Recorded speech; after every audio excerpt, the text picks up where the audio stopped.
अगर आपको सब कुछ मिल जाए, धन्य, सौंदर्य, शक्ति, यश, फिर भी कोई कहे कि अंत में ये सब व्यर्थ है, तो आप किसकी पूजा करेंगे? क्या सिर्फ परमेश्वर की भक्ति ही सभी इच्छाओं का समाधान है?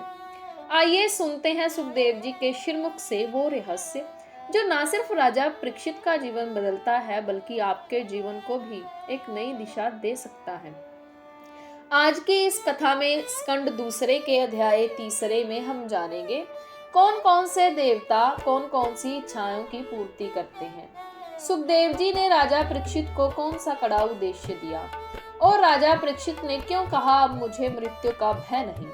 साथ ही भगवान नारायण की लीला और श्रीमद् भागवत की तैयारी कैसे हुई, इच्छाओं के देवता और वैराग्य का संदेश। सूत जी बोले, जब राजा परीक्षित ने ध्यान, साधना और नारायण महिमा की बातें सुनी तो वे भीतर से व्याकुल हो गए। सोचने लगे, क्या मैं इस रूप श्रीहर का सच्चा ध्यान कर पाऊंगा? चेहरे पर चिंता की छाया छा गई। सुखदेव जी ने राजा का उदास चेहरा देखा और विचार किया, शायद राजा के मन में अभी भी कोई इच्छा शेष है। तब उन्होंने राजा को संबोधित कर एक गूढ़ उद्देश्य दिया। हे राजन, जो सत्य जानना चाहता है वह ब्रह्मा की आराधना करे। जो इंद्रियों पर विजय चाहता है वह इंद्र की पूजा करे। जो पुत्र पौत्र की वृद्धि चाहे वह दक्ष प्रजापति की शरण में जाए। जो धन की अभिलाषा करे वह लक्ष्मी देवी की आराधना करे। जो रूप तेज बढ़ाना चाहता है वह अग्नि देव को माने। जो बलशाली शरीर चाहे वह इल्ला देवी की शरण ले। जो सुंदर स्त्री चाहे वह उर्वशी अप्सरा की आराधना करे। जो विद्या की इच्छा रखे वह महादेव का ध्यान करे। और जिसे कुछ भी नहीं चाहिए वह केवल नारायण की आराधना करे। और फिर उन्होंने कहा, जो मनुष्य भागवत कथा नहीं सुनता वह सांप के बिल जैसे कान वाला है। जिसने श्री हर नाम नहीं जपा उसकी जीव व्यर्थ है। जिसने देव स्थान पर सिर नहीं झुकाया उसका मस्तक बोझ है। जिसने तुलसी या चरण रज को अपने सिर पर नहीं रखा वह जीते जी मृतक है। और जिसका हृदय हरि कथा सुनकर भी नहीं पिघलता वह पत्थर है। फिर उन्होंने अध्याय 4 में कहा, महाराज, आपने जो बताया उस पर मेरा पूर्ण विश्वास है। अब मुझे मृत्यु से भय नहीं।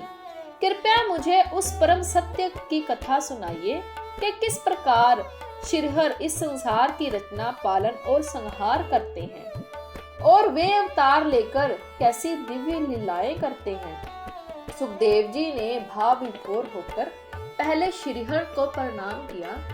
हे दीनानाथ, बिना आपकी कृपा के कोई योग यज्ञ फल नहीं देता।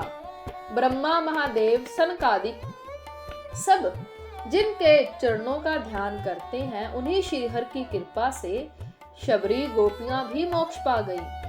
और फिर उन्होंने अपने पिता व्यास जी को स्मरण किया और कहा, राजन, मैं अब तुम्हें श्रीमद् भागवत कथा सुनाता हूँ, जिसे स्वयं श्रीहर ने ब्रह्मा को कहा, ब्रह्मा ने नारद को, और नारद ने मेरे पिता व्यास को, और मेरे पिता ने मुझे।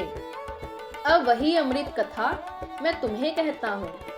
तो दोस्तों, क्या आपने कभी सोचा है आपकी प्रार्थनाएं किस दिशा में जा रही हैं? इस उद्देश्य से स्पष्ट है, इच्छा पर नियंत्रण और भक्ति में एकाग्रता ही मोक्ष का मार्ग है।